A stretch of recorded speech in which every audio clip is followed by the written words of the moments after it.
जय हिंद दोस्तों। चलिए दोस्तों बात करते हैं इस एक और क्वेश्चन के बारे में। इस क्वेश्चन में एग्जामिनर ने कहा है a sum of rupees 5,000 is divide into two part such that the simple interest on the first part for 1/5 year at 6.2% per annum is double the simple interest on the second part 2/3 year at 4% per annum. What is the difference between two part? यानी दोनों part के बीच में जो amount है उसका difference बताना है। यानी एग्जामिनर ने कहा उसके पास टोटल अमाउंट जो है वो 5,000 रुपये है और वो दो पर्सन को देता है जिसमें से पहले का जो इंटरेस्ट है वो दूसरे वाले के इंटरेस्ट से डबल है।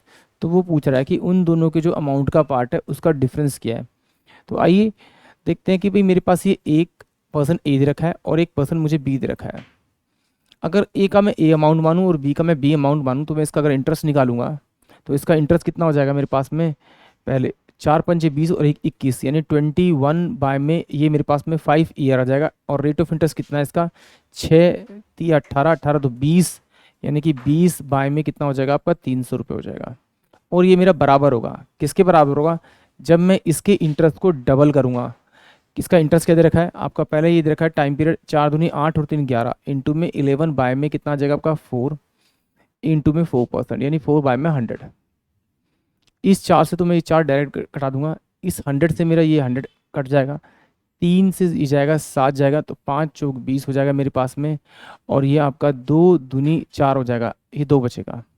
ठीक है तो यानी कि 14A बराबर किसके होगा मेरे पास में 11B के बराबर होगा।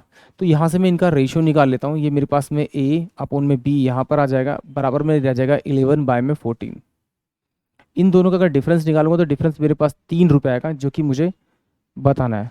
बट जैसे ही मैं इनके टोटल सम करूंगा रेशियो सम करूंगा तो ये मेरे पास कितना आ जाएगा आपका 5 और 2 25। बट एक्चुअली में जो टोटल दे रखा है इन दोनों का वो कितना दे रखा है आपका 5,000। तो इस 25 को मुझे 5,000 बनाना पड़ेगा। तो मुझे इसे किससे मल्टीप्लाई करना पड़ेगा तो 25 चौके 100 तो 5 चौक 20 यानी कि इसे मुझे 200 से मल्टीप्लाई करना पड़ेगा। अगर मुझे इस 25 को 200 से मल्टीप्लाई करने पे 5,000 रुपये मिल रहा है तो मैं डायरेक्ट इससे मल्टीप्लाई करूँगा इसको।